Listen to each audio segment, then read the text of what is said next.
Hello, Jade. It looks like you're having an epic day at the beach. I am the wonderful Kyle, and next to me, if I point the right way, is the wonderful Jade Green. And today we are talking about the art of impossible and achieving the impossible.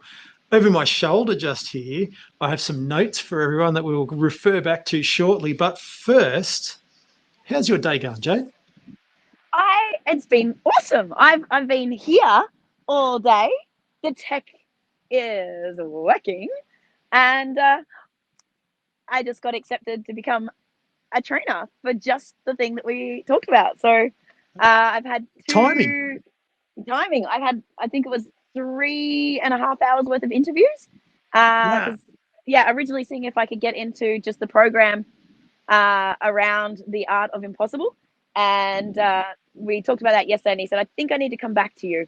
And I'm like, I got rejected. He hasn't even tried to sell me the baseline program. I'm like, oh, boo. Damn it, I'm out already. He came back today and said, what about the trainer? And so we just went through that process. So what I'm so excited about is all the stuff we're going to talk about today. I'm going to be going ultra deep on and working with all of the neurobiologists on actually how to implement and create these biohacking things. So I'm having a good day. Now, of course, for everyone that's not 100% sure, while Jade does her boogie dance, we are talking about The Art of Impossible by Steven Kotler. Now, The Art of Impossible is yet another book in Steven's series. If you haven't read any of Steven's stuff, he is into the science of getting into... Oh, you've even got the paper. Oh, how cool is that? Yeah, everything's coming together. I pre-ordered this. I was on a wait list for 9 months to get this book. Nice. So really, this has been really, really interesting. I've started on the book, and I'm also working on the Mind Valley quest that sits alongside of it. That is, let's say, maybe a summary of it. And it's really interesting that Steven Kotler actually talks about in the book about the trade-off and what you're actually giving the author or the podcaster or the presenter, what you're giving them for their time and what you're actually getting in return. And so something like, I think it wasn't The Art of Impossible, but it was one of his previous books that for 70,000 words of your reading, which is like 5 or 6 hours, you've got 13 years of his research. Yes. How amazing. Amazing. So I'll read that book.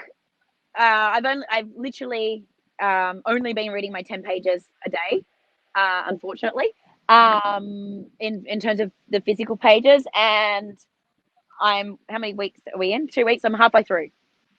Right. Nice. So I do plan to spend some time. Well, I would have been way further along if I actually sat at the hairdresser and read my book like I was supposed to yesterday. But my goal is to smash some over the weekend. So I reckon I'll have that knocked over in 3 weeks of only reading a tiny bit a day. So in 3 weeks of only a tiny bit a day, we can get 13 years worth of mastery. And it's pretty amazing. And now, of course, so I'm doing the quest, which is like the summary of it. And Steven talks about as well in the book that the quest or a presentation or a mini series or something like that, while it gives you good content, it really is only just the skim of it. Instead of deep absorbing 5 or 6 concepts in a page, you're only really getting one of those concepts on an overview in a page. And so you really don't get to the deep dive. So I guess with our 6-week challenge, 6 weeks solid, it's really, really important to do the reading bit, because you can cheat and do the Blinkists or the summaries. You can cheat and do the quest and all of that sort of stuff, but you don't actually get to absorb everything that you really need to know. Yeah, you don't put it into practice. So we those of you that have heard me a lot hear me say we don't have a knowledge problem, we have an implementation problem. And so that's why what I love with what we are doing with the 6 week solid is not only do you have to read your 10 pages, you need to be able to teach somebody something you learned in those 10 pages. Because if you learn to teach, you integrate on a much deeper level, which is why, you know me, balls to the wall or nothing at all. Kyle's like, let's do the quest together. And I'm like, yeah, let's do the quest, after I sent You it to just him. had to one up me, didn't you? And I was like, I don't know. I just need to take it to the next level. Now like I can't not do the work, right? I'm like, here's all my money. Oh, oh. And look, it's super exciting. I'm actually quite excited to hear how it all comes out and all the stuff that comes out of it, because I'm super enjoying the art of impossible. And for me, with Steven Kotler's work, it really ticks a couple of boxes for me, because I do quite like the intimate detail, the nerdy stuff around some of it. And for me, like, I've got an engineering brain. I want to know what's going on. I want to know how stuff works. And more than anything, I want to know that it's not woo-woo and arty-farty stuff, as much as that works too.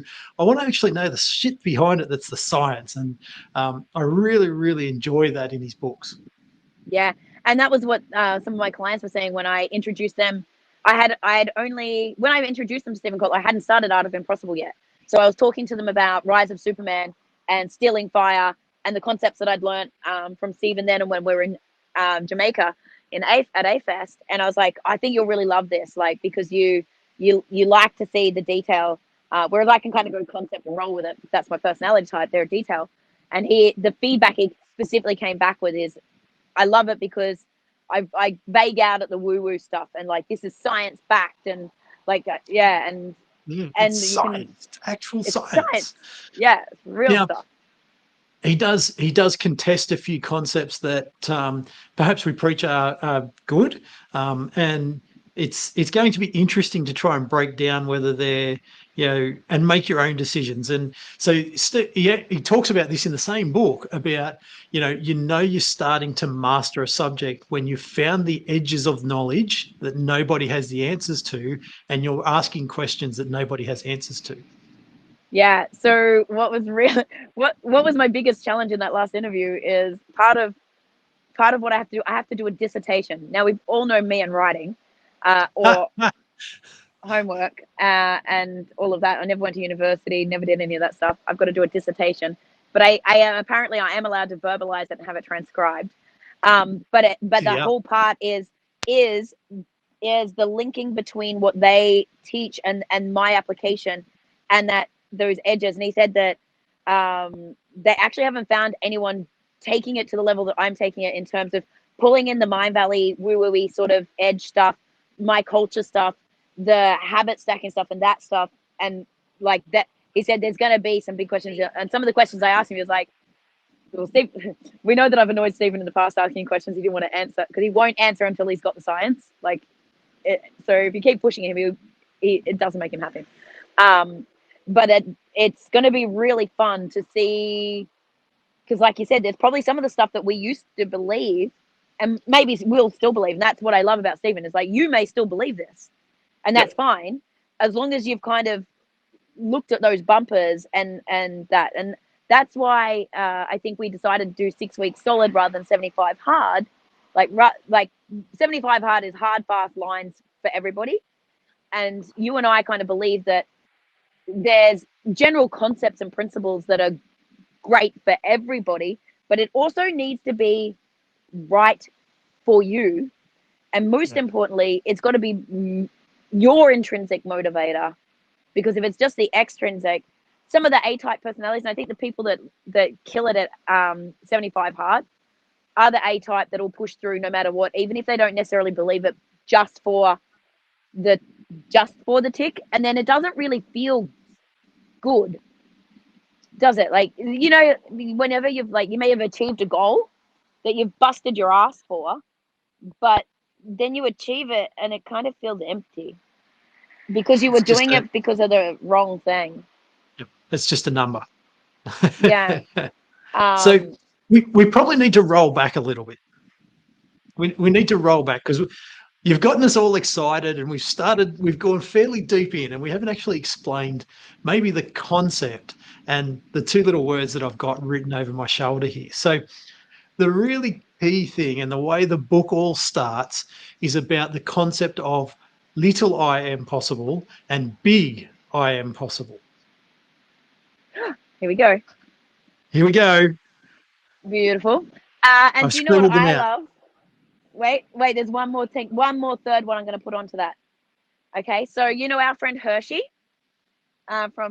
she has here, I am possible. I'm possible. So she's got I apostrophe am possible. So big I Definitely. impossible, little I impossible, I'm possible. Most definitely. So I might let you explain that concept. Okay, beautiful. So big I impossible is fly to the moon, create SpaceX, do shit that nobody's ever done, break the 4-minute mile, like just like my brain can't even go there. How the fuck that would Think happen? Elon Musk. Musk, Branson, like you might know. I should know this.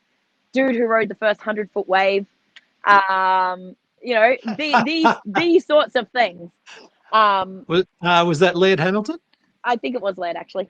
But before that, they said like absolutely anything over 25 foot, impossible. So Yep. like impossible. Then it was like, Yep. okay, here's someone riding. You can tow into a 100-foot wave and you can paddle into an 80-foot wave. Like then now it's like not that was a big impossible when that first happened. Now a little I impossible with surfers saying I can do that. So little I impossible is things that you have never done. So great feats that you've never done, or that you think coming from maybe your station in life, like from my days in the trailer park. To okay, here we go. Perfect example of little I impossible for me. Grew up in a trailer park. Most of my life didn't have a car. We used to hitchhike to hospital. We didn't really go to the dentist because you had hitchhike there. Like, things like that. To owning a Lotus Elise, glitter orange Lotus Elise, and living in a 6-star apartment overlooking the Sydney Harbour Bridge while carrying Prada bags and And now, like more importantly, now you're in the van. Yeah. Now, most importantly, I can do this now that I have a mobile camera. And so, of course, what we're talking about is, the things that you tell yourself that are impossible, that if you actually want to, you can actually do it. Yes, and that can be like, ooh, wait, you keep talking. I'm here.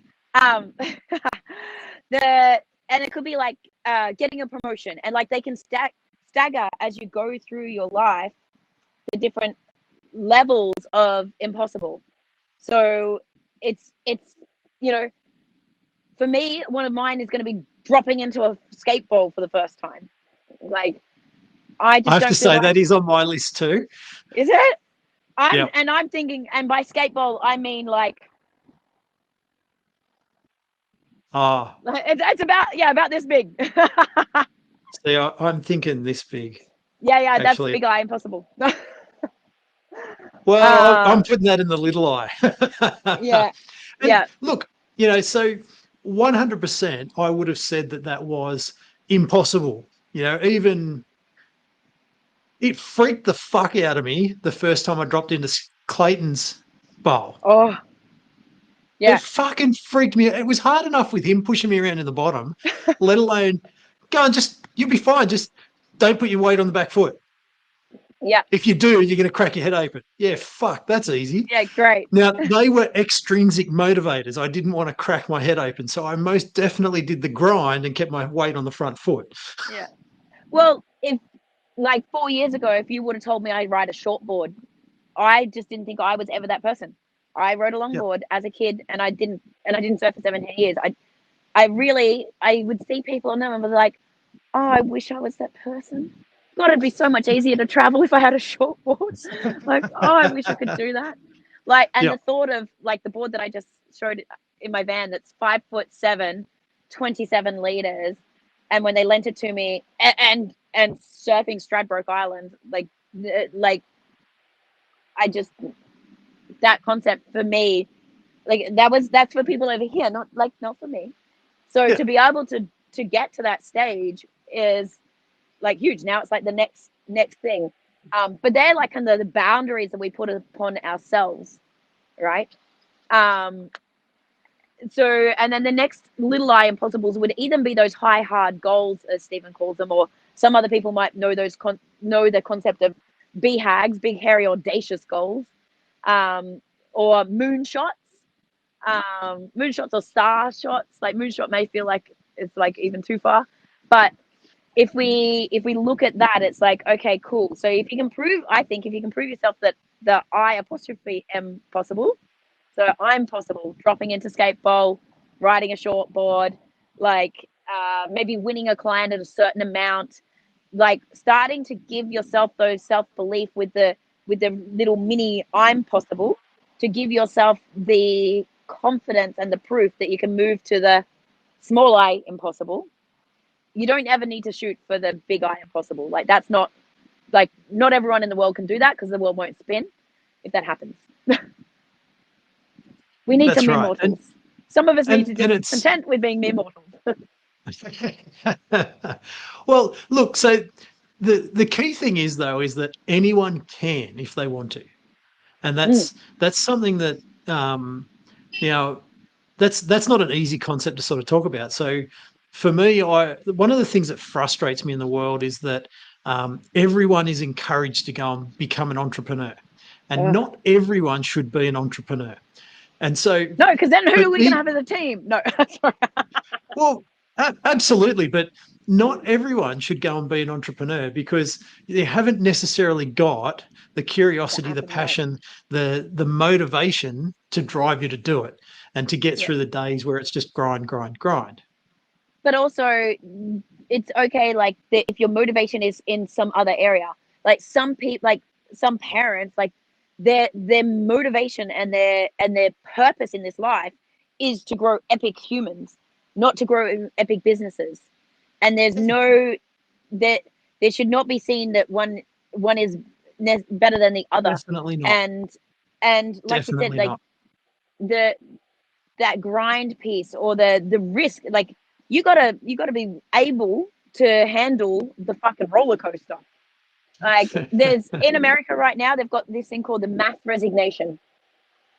Every fucker is becoming self-employed. Yep. Most of them trying to be coaches, right? I can be a coach, everyone can be a coach, right? Don't need anything. Start up with nothing. Start up with nothing, and you'll be off and earning a fortune tomorrow. Yep. Yeah, of course you will. Drop ship or MLM or something online.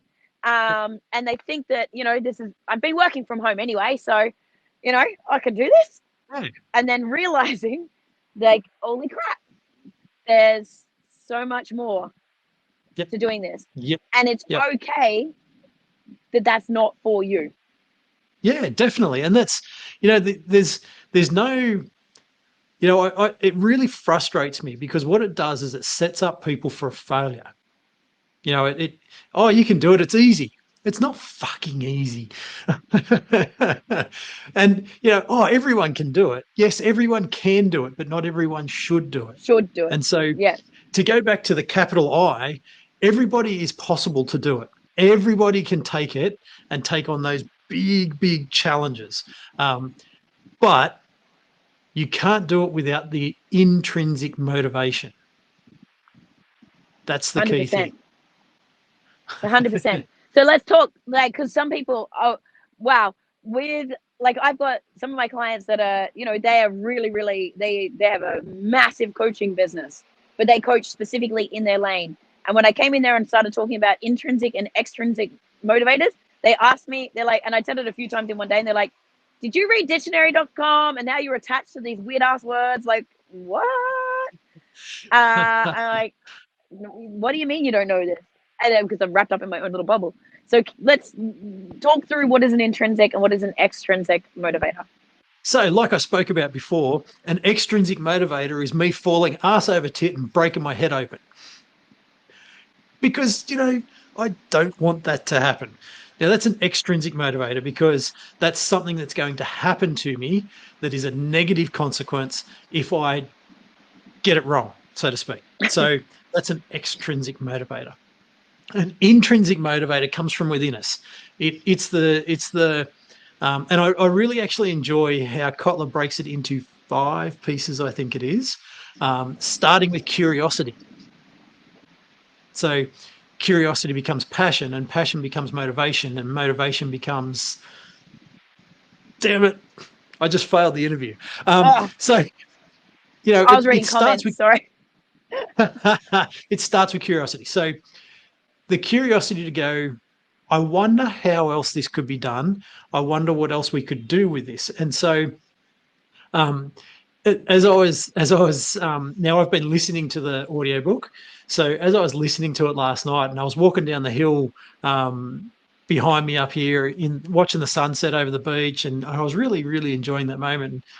I was reflecting on, the stories and listening to what he was talking about. And so, the intrinsic stuff, the curiosity, joining the dots and applying things in different worlds. So learning about a different world to apply it in the one that you've already mastered or you're already an expert in. And as I was listening to that piece, it was so like, I do that all the time, like, I'm a tradie that went into teaching tradies, and then in teaching tradies, I went off and I learned all about mindset and motivation, and all of that woo-woo stuff with Michelle and you and all of that. And now I'm off becoming an expert in teams, because it all comes back to how we can teach those tradies so much more efficiently.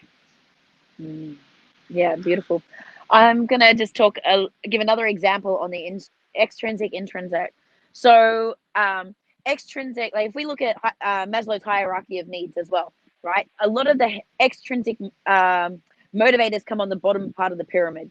So we think that money is a motivator, right? And that can be that's an extrinsic motivator, and they say it's up until a level that you hit your sense of security and I've got enough level, right? So in America, they say for the family unit, it's like 75,000.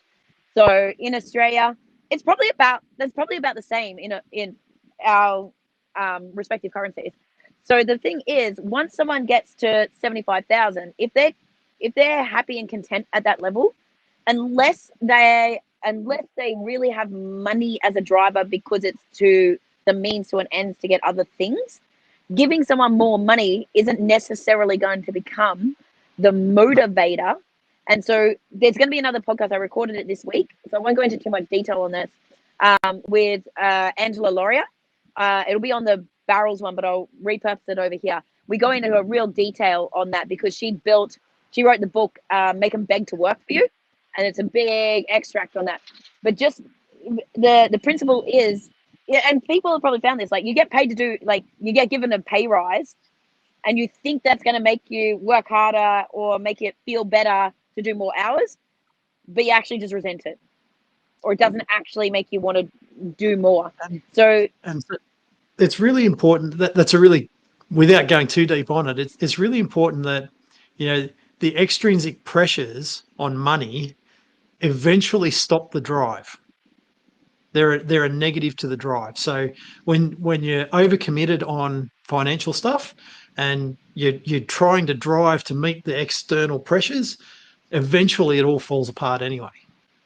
oh, there's the exact definition: extrinsic, external pressure, external motivators, external pressure, external things; intrinsic, internal. So it's based on our own personal interests, our own curiosities, our own desire to learn or challenge, or our self-expression when it comes to creativity or autonomy. And that's the top part of the Maslow, right? The self-actualization side of things is where the intrinsic comes in. Oh, you said Oh that my just god, like Michelle when you said that. it's so weird because I've never said that. I've never done that before. I'm like, where'd they come from? Thank you, Michelle. Thank you, Michelle. Michelle Crawford, everyone. Michelle Crawford. Let's make sure that we give Michelle. Being more human. And that was amazing because you came out exactly the way Michelle says it. So that was, you don't just share the birthday. That I know. I can't believe, like, I literally had training with her. I think it was like just after our birthdays, and I'd forgotten it was our birthdays. It still blows me away that the two of my favorite girls in the world are both have their birthday on the same day and both Uh, work in the same place. And I would actually say both are probably my moral guiding star at times as well. So um, I think I'm a little bit concerned that I'm the moral compass. No, oh, I've got two Kyle the for a reason. corrupter. Yeah, I'm only the So catalyst. I'm the catalyst in both in two runs. So the impossible is all to achieve it is all about having the right motivation to achieve it, and whatever that happens to be, whether that's a big I impossible or whether that's a little I impossible, it's all about having the motivation to get you through the days that you just need the grit. So um, that's a really interesting thing to sort of explore. I'm I feel like possible. I need to take a breath for a sec. You take the breath. Take the breath. Let it wash over you. Beautiful. Now, the steps to achieving it are actually really, really simple. And I really like the example of writing a book because everyone would say, oh, I couldn't possibly write a book. You know, and I was saying, well, I was talking about the 70,000 words in a book, and that's 13 years worth of experience and all of that sort of stuff for Steven Kotler. And it actually made me sort of reflect on some of the technical work that we do. Now, it's not uncommon for us to write a 70,000 word document for a report for a customer. Mm. And some Really? of them actually extend out to 140, 150,000 words. So like in the course of like a 2 week project, I can actually write a book. Like I this have to isn't write a dissertation for this certification. I'm freaking the fuck out. and so it's about breaking it back down, isn't it? So, everyone goes, oh fuck, I couldn't possibly write a book. And for me, I reflected and went, well, actually, I probably do that on a fairly regular basis. So then, the next chunk down is, well, you've only got to write 30 chapters. And, again, you might go, oh God, 30 chapters. So break it down again. Write 250 words every single morning. Yeah. Now, I've already spoken my 250 words in the last, I don't know, 5 minutes. So it's not hard to sit there and write 250 words and break it into very, very small chunks. And that's the key thing, is that the small chunks are the habit that stack together to get you to that impossible. And the thing about the small chunks is about being able to see the momentum. So that's one of the key things in being able to create flow and achieve the impossible is you need motivation, which is one thing, figuring out the intrinsic, extrinsic, core motivator, the why this is you're going to do this thing. Then if you don't have the momentum, if you can't see the momentum, then you get bored and you can procrastinate. You can like kid yourself that you've made progress, right? You need to be able to measure it, but also like that dopamine rush that we've talked about as well, in terms of when you tick that thing off, like yep, I did that thing, I did the thing, um, is what keeps you building that momentum. So being able to Once the chunk it momentum's down. going, Yeah, that's the stuff that motivates you. yeah. Once you've done that little bit of grind and gotten the main momentum going, it's the Crap. it's the preemptive dopamine hit that keeps you motivated to keep doing it. So and then that's all comes back to habits. And if I refer back to our 6 week solid, that's what we're focusing on, is developing good habits that support achieving the impossible stuff. Yeah. So let's talk through some of those habits. Like if we think about what's the what's the daily little things, and we've done a few podcasts around like habits, but if you think about specifically to do with impossible, like we've talked about habits and behaviors and routines for like morning, like getting ready for the morning and getting stuff going and things like that. But maybe it's it's habits and behaviors, but in terms of the stack that we need to be able to achieve the impossible. Definitely. So it's firstly about breaking it into what are those chunks to create that as a habit. But we've got to support the habit with rest as much as anything. And you and I have done a podcast on take some time out and just go bloody surfing and all that sort of stuff. And it's a true thing. It's if we don't refill, then it doesn't matter how solid your habit stack is. If you've got nothing to pour in there, you're not pouring anything in there. Yeah.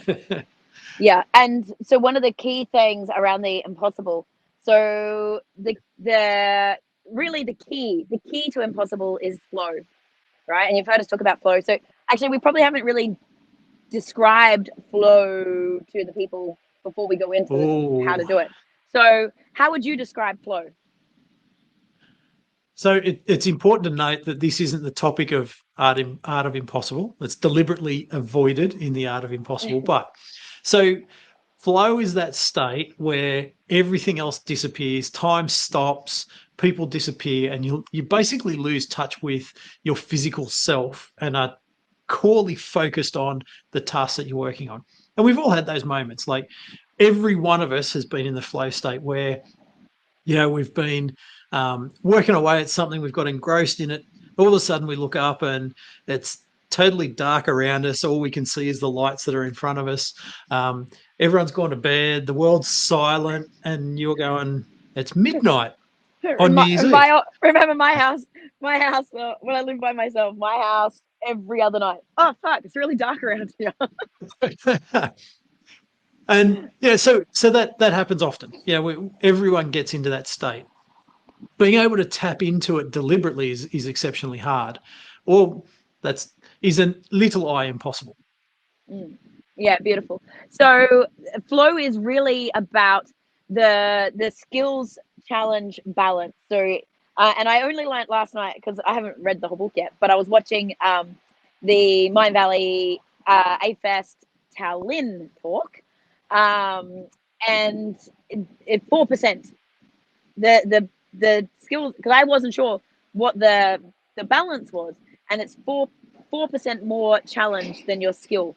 But the problem is, even with a lot of people that are peak performance programmed, they try to jump, and this is what stops them from achieving the impossible. They might get some good performance results, is they go for 20%, 40%, like way too far past their actual skill set. There's you, me, balls to the wall or nothing at all. Hence all the broken things, always, right? And this is the number one thing that I want to learn. I said to them in my interview is, I need to understand how you figure out what 4% is. And he goes, don't worry, we've got a neurobiologist who's going to teach you that. And I was like, fabulous. I'm like, because how the fuck do you figure out what 4% is? But the flow is like on geek it out as you say all of that stuff. I know, and I'm like, I'm pretty excited.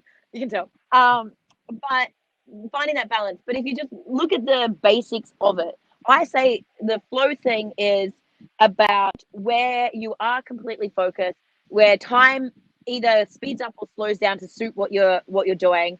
It feels flowy. It feels easy. Like you get like answers and things come to you that you wouldn't normally get, and it feels great. Like you're getting, and that is because at least 5 or 6 of the awesome chemicals, like the things that are most awesome, like all the naughty drugs give you, like flow is the best drug ever.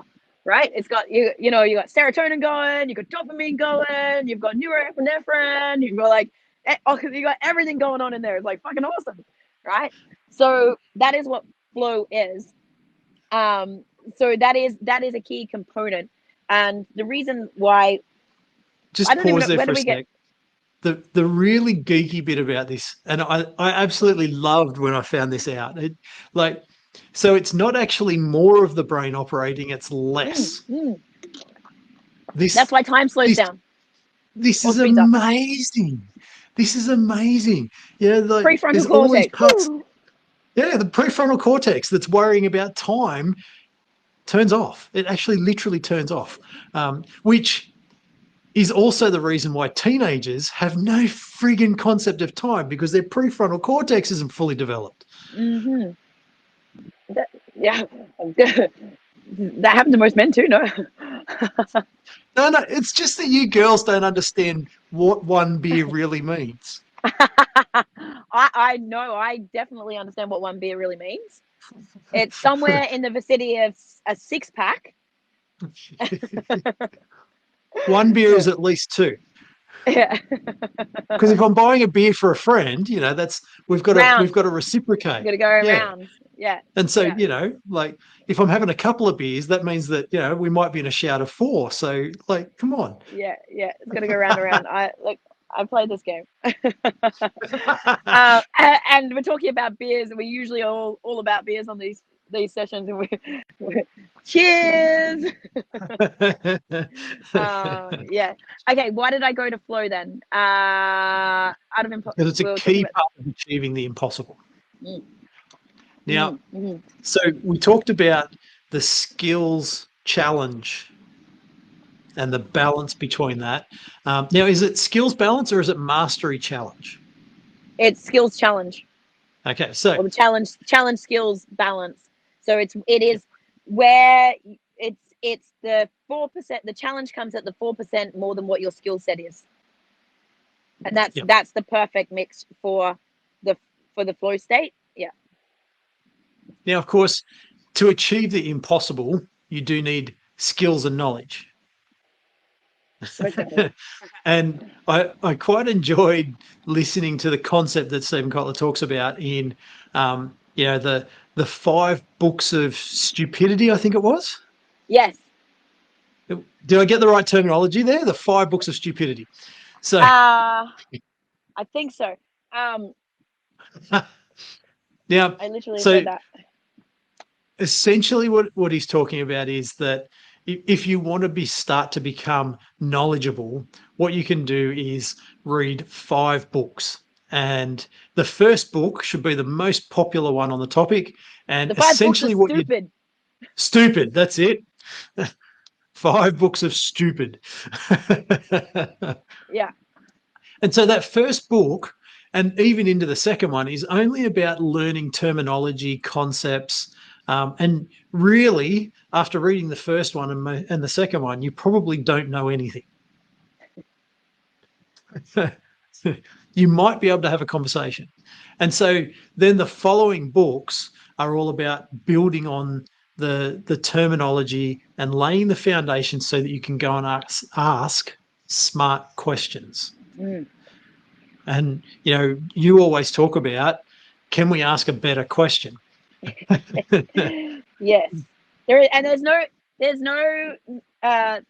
no stupid questions except for the ones not asked.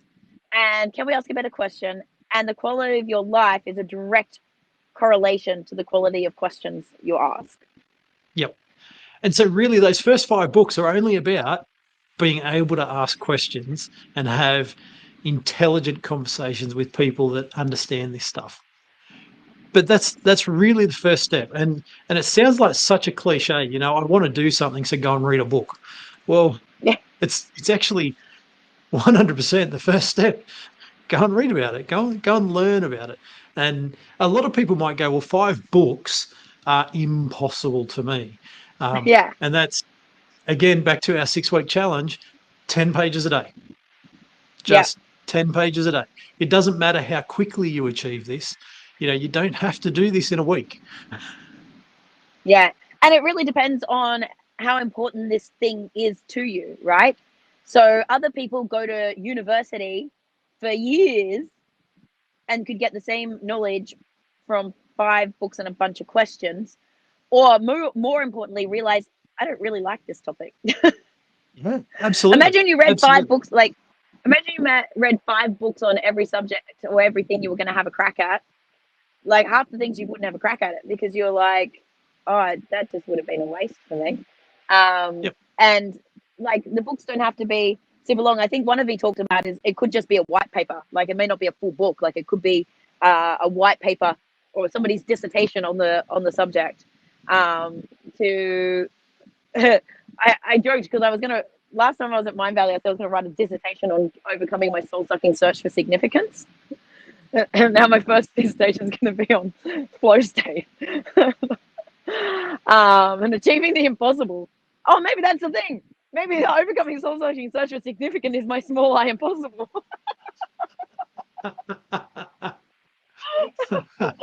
Yeehaw. Yeah. Oh God, what am I digging myself into here? Um, And you thought um, getting up for a 6 o'clock live every day was the I big know. hole. Well, look, I'm at like, how long did we talk about doing a live every day? And I'm like, for me, I was just like, I can't talk. Me, I can't talk shit that long all that time.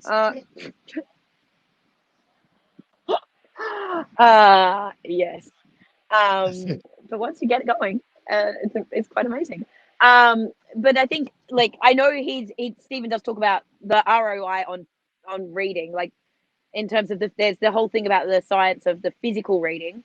But my little spin on this for Small I Impossible, for people wanting to get started, listen to some of the books. So I can knock over a book every week.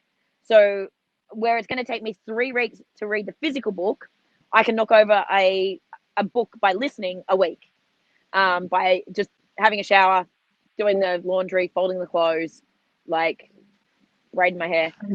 That's a big hack, isn't it? Like, I know Steven Kotler is fairly opposed to it, but really, in our really busy worlds, and if we're trying to get ahead of things, the easiest thing you can do is do something. Yeah, something is better than nothing. Yeah, And I think yeah. for me, like a lot of the people that are taking on Steven's stuff is like they've mastered a lot of the early stage things, and they're ready. Their appetite is ready to take that next step. So what we're saying here is, like, meet you where you're at. Like, give yourself permission to be wherever you're at, and rather than go, that's too far for me, start with that. Start with that stack. Like, start doing the audiobooks and try to smash a book a week, because some books are only like 4 hours. Like, I think the average book's 5 hours, and you'd be surprised where you can find 5 hours of listening. If you commute, Easily. if you're in one of those places in the world where you're still allowed to drive a car more than 10 kilometers, oh, well, actually, if you live in Sydney and you're going 10 kilometers, it's going to take you an hour and a half What anyway are on the you best day. talking about? You're allowed to go more than 10 Ks. Yes, but our LGA right next to us just got locked down last night. So my dad and the lovely person who left Sydney and caused that lockdown decided to go and have lunch in my dad's town. So yeah, Amazing. yeah. Amazing. So that's not awesome. So I That's can not still awesome. drive But at the yeah, moment. but I the actually the don't, the commute very far. driving thing, the walking thing, Yeah, like, so last night I was out on my own, so I just had the book on last night while I was walking, and I think I probably chewed up nearly an hour of the book by the time I yeah, sort of got out and done all of that. So yeah, very quickly you can chew up a full book. And there's a lot of, while there's science around the tangible reading thing, and I know that I learn a lot better by actual reading. There's also a lot of science around the subconscious absorbing information without you focusing on it. So, I know, and you did it yourself earlier. There's times where you start talking about stuff and you go, "Where the fuck did that come from? yeah. Who just said that?" Who said that to me? Thank you. And it's those moments, and I was doing it last week where I was listening to Art of the Impossible as I was going to sleep. So there's like half an hour of dream state kind of stuff where I'm not focused on it, and 100% not focused on it, but geez, I'm absorbing it. Yeah. Well, for me, I just get I don't know, it's like my soul comes through the head of the shower. So I just get in the shower, and if I'm like actually relaxed and I'm listening to things, my ideas come. And I don't have a shower screen anymore, like, because I've got a spa bath shower. Whereas before, I used to have a shower screen, and I used to keep a whiteboard marker in the shower so I could write on my shower so I didn't forget the ideas. Um, so I suppose I can write on the tile. I don't know about that. I reckon I'd get it in the grout. That'd be all sorts of, oh, I've got a spare whiteboard. I might stick that on the tiles because there's a spot that doesn't get wet. Yes. So because I literally had ideas in the shower, I was listening to the book the other day. And I'm like, fuck yes, that's going to go in my program. And I got out of the shower, my phone rang and something else. And I went to shower. I'm like, I had this really, like, I was like, oh my God, how have I never thought of this before? This has to be in the program. This is amazing. And I can't for the life of me remember what it was. No, Damn it. gone. Damn it. I was like, it was And so frustrating. it happens to us all the time. And, you know, I think sometimes you've got to let those ideas go and come back to you. Mm. And when they come back to you, they'll be a lot more solid. And, you know, we've talked a lot about the visionaries of a business and the creatives of the world, where, you know, you walk into a room and you've got an idea and you use 10 words and you think everyone should totally understand that concept, when what's really happened is exactly what you said, is that you've had a light bulb moment, it's disappeared, it's finally come back to you, it's been chewing away in the back of your mind, it's been chewing away for 3 months, it's fully developed, and you've used 10 words to talk about 3 months worth of work. Yeah, you know all the context. Nobody else has any idea of the context or what the hell you're talking about. It's crazy person. Yeah, crazy person. What is the relevancy of this? Yeah, And why is he talking so fast and excited about yeah. this? What the hell? How many coffees has Kyle had today? And so, you know, for me, I really try not to get too attached and too frustrated by those sorts of things, because I know, you know, once you've let it go, it's coming back. If it's a concept that should work, you know, your brain needs the space to join the dots and join the dots like no one else can do, so that you can bring it back as a fully developed concept. Oh my God, your brain. No, I was going to say brain on cocaine. It's not brain on cocaine. Brain on psilocybin. So Steven, in the Mind Valley talk in Tallinn, he has a picture of your brain, your normal brain, and like the dots that it's connecting, and then your brain on psilocybin, which is the magic and magic mushrooms, people, and all the connectivity, right? And it's like, holy crap, that's why people feel like they're getting to this other level of consciousness and connected to things. But it's the same thing you can do with certain types of meditation, and it creates the same brain patterns, but it's also what happens when you're in flow state. So you don't need the drugs. You don't No, need the you drugs. don't. You You don't need the don't. drugs. It's You just just about need to getting to figure that out that. flow state. And But and that's the interesting thing about flow, is that that's where you're joining all the dots that you've been putting, you know, like you've collated some random information here, there, and everywhere. And now what you've got to do is you've got to join all the dots to make it all come together. And you know, a part of having the downtime is giving your brain the space to be able to make those. It won't necessarily be conscious for you, but it's giving the space and the recharge so that those things can actually happen. yeah. So I am dangerous when I have space, but it's the thing that I don't know why I'm so scared of it. Sometimes, like, ooh, where'd that come from? Okay, I just admitted I'm scared of We all space. are, aren't Wonderful, we? wonderful. Yeah, I'm scared of the voices in my head. But yeah, like I feel the space, and I'm able. There's stuff that I can do in terms of connecting dots. Like if I'm doing things for you, you know, I can channel, I can pull it all together. Bang! If I need to sit down and problem solve for you or another client or Charlotte or someone else, I can do that. But when it's on me, as I've always said, I need someone to me. Um, but shower, driving, like poor Kay, when I drive, she knows. And Andrew's like, if Andrew answers the phone, it's like, let me guess, you're driving. He goes, you only call me when you're driving. I'm like, well, I need to bounce this idea off somebody. The other Yep. night, he's like, what are you doing? And I'm like, what? He goes, what's that noise? I'm like, I'm running a bar. I'm in the bar.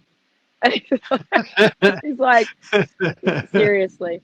I'm like, well, you're my person. You're my person to brain dump on. I've got to ping this off you. Yeah, I need a sounding board right now. But the ideas that do come, like if you can figure out, like if I do get stuck, I do know that if I go and sit on the floor of the shower, and because I've given myself that space, and like no distractions. What we were talking about this morning. There's no binging. There's no There's dinging. no There's no binging. vibrating. Like the phone isn't bright. Like my phone doesn't have sound. It doesn't vibrate. And like, it's totally acceptable for me not to have to answer something. And that is that. And I think because I am a water person, like that water component taps into my soul. There's a whole, I think the sensory side of things, there's a whole lot going on there. But that's where I can go solve the problem or come Yeah. up with a creative idea. And that's the other part of impossible. You can't have the achievement of impossible without creativity, because you need and creativity is relevant to you as a person, whether you're a creative artist, creative writer, creative whatever, or just creative problem solving. Yep. Those dot Yes. connections, and being able to figure out how to cultivate your state and figure out how do you get yourself. So I think you've known, like, for months and months and months, I've been trying to build this back end program of mine, my monthly reoccurring back end for my clients that serves Since I them. visited you, wasn't it? Yeah, yes, right. And like, how can I serve without like giving absolutely everything of me and having nothing left in the tank? And I've been sitting on it, and I'm going to lead to the next thing. I need pressure, which is another part of the flow and impossible, to be able to perform, to do that. But I was like, I kind of left it to the last minute. I specifically booked a meeting that I was going to have to talk about it, to put myself under the pressure to go, right, this is the deadline. And 18 hours before, I still didn't have this thing mapped out. And I was just like, it'll come. And I went and did yoga. And while I was sitting there in pigeon pose, I was like, fuck, notepad. Ow, pigeon pose. And I like, boom.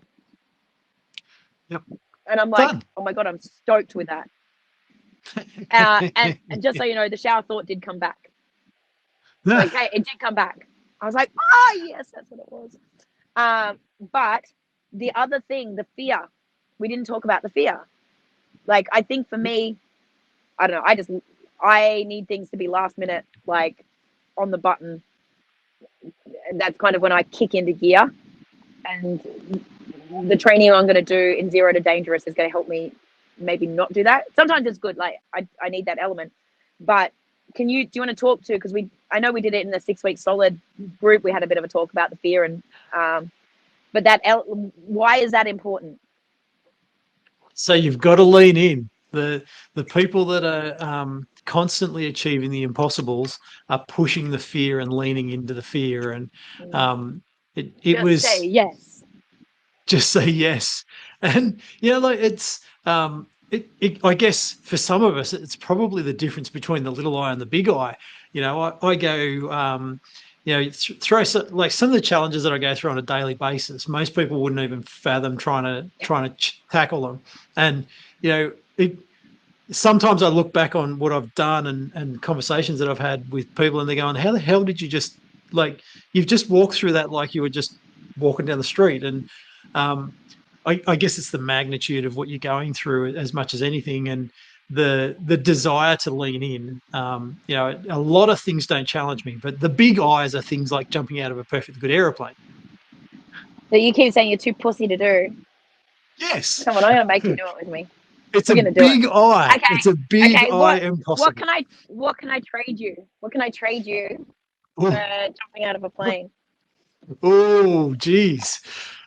See, nothing actually comes to mind that I would trade for it. I will do something. I will do something if you jump out of the plane. I don't know what it is you can make me do, though. I feel like I'm playing a game I can't win. Because this is one of my things, I think, that has made me be able to achieve a lot of things that people think are impossible. Like, they're like, how? And I think I think a lot of it, I'm not saying I'm not scared, but I do, when push comes to shove, I jump. Like, Jump you're in gonna rather than jump out. I'm out. Yeah, there's certain things that I have irrational fear of, I suppose. Or not irrational, sharks are real. But oh, maybe that's it. I've already done shark dives, though. I just wasn't. I wasn't I wasn't surfing then, so it wasn't. Yeah. I'll, So I'll take you paddling in Newcastle Harbour around the sharks. Even that doesn't actually inspire me to jump out of a fucking aeroplane. I'm like, ugh. But I do have this, like, someone's jumping off a cliff. Like, when I was in Hawaii, there was this giant cliff, and someone told me it was the best cliff to jump off of. And I got there, and there was nobody jumping off of it. And I'm like, well, I don't know where to jump. Like, and I've come all this way now. Like, I think I was on Kauai, and I'm like, and then these young kids come by, so I'm like, you know where to jump? And they're like, yeah, we've jumped here before. And I'm like, they're like, we're gonna jump. They've got flippers and that, and I'm like, all right, I'll jump with you. And my sister-in-law's going, you're gonna, like, I mean, this thing's fucking massive. Not only that, though, it's a 10-minute swim back to shore. So that's why the kids had flippers. And they're like, we'll give you a flipper. It didn't fit. It was fucked. But it was, I was just like, and she's got a video of it, and I'm like bombed. I'm like, she's like, I'm gonna fucking jump off this cliff. I'm like, jump off the cliff. Note to self: don't get over. I did a backflip off of the rock at Waimea, and I over rotated and I was all by myself and like full back slam, knocked the fucking wind out of me. And I'm like, and the guys like, do you know how close your head came to hitting that rock? Like, yeah. I'm only thinking pain on all of that. So yeah, I reckon fear is probably one that we need to break apart in its own little story another time. But okay, you know, I reckon stay tuned for that one. So today we were talking about impossible being big I am possible or little I am possible, and you are capable of both. No matter who you are or what you are capable of both. To achieve that, there's a whole heap of things that you need around knowledge and skills and all of that sort of stuff, which, again, anyone can acquire for whatever you want to acquire them for. So that's a really key part as well. Really cool to think of it in those sorts of terms. All of the stuff around fear and intrinsic, extrinsic motivators and, curiosity, passion, purpose, all of those sorts of things are not just woo-woo concepts, but science. I know science. It's because of the chemicals. There's different chemicals get released in your brain based on each of those levers. That's what it's the biochemical. That's why the neurobiology with the brain comes in. So there is actual science behind doing those things and creativity. And like when you actually get autonomy, and when you are looking at the motivators, when you look at the fear, that what happens on the back of that. It's it's all super amazing stuff, and as you can hear, Jade and I are very, very passionate about it, and I've thoroughly enjoyed immersing myself in the whole idea, and I'm sure we will come back with some more stuff on this, particularly around the fear thing. The fear thing's so big to talk about, and why it's so important. What's really interesting is, remember the first couple of days, I was like, oh my God, like I love Steven Kotler's work, but fuck, this book's hard to read. I was like, I was like finding it. I was like, and now you're going to write a dissertation. And now I'm going to write a dissertation about it, because next minute I'm like, oh my God, I'm in. So like, moral of the story, don't give up on the first few pages of the book. Yep. On any book in general, like give it a crack. But yeah, that was an interesting thing for me. And the final piece is that habits are super important to achieving those sorts of things. So whatever your beliefs are around the habits and the habit stacking and whatever methods you're using, you can achieve the impossible. I'm possible, but you do need the habits that support you to do it. And the mic drop moment that I'm going to offer, that both Jade and I are particularly terrible on, you have to rest as well. Does going surfing for 4 hours count as resting? Is that what you did today instead of turning up to your call? Yes. Yes. Excellent. Yes, it does. It certainly does. There was a few waves this morning. I didn't get them. But 100%, you cannot pour from an empty cup. And if you don't create the space, you cannot, I lost us. Where'd you go? There you are. Sorry. We're I still clicked a here. button. You just can't create the brain space that you need to be able to connect the dots. Yep.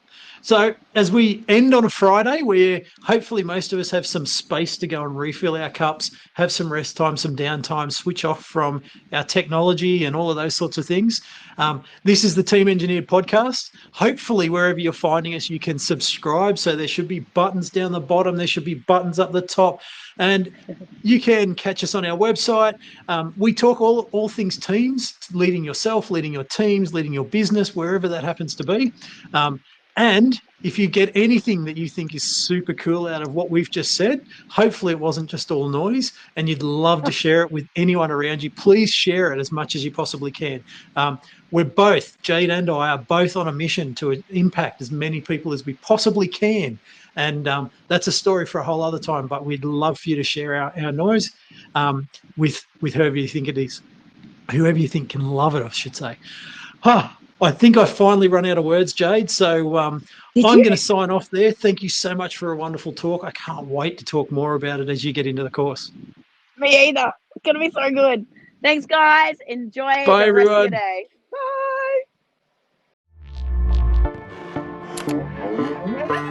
Bye.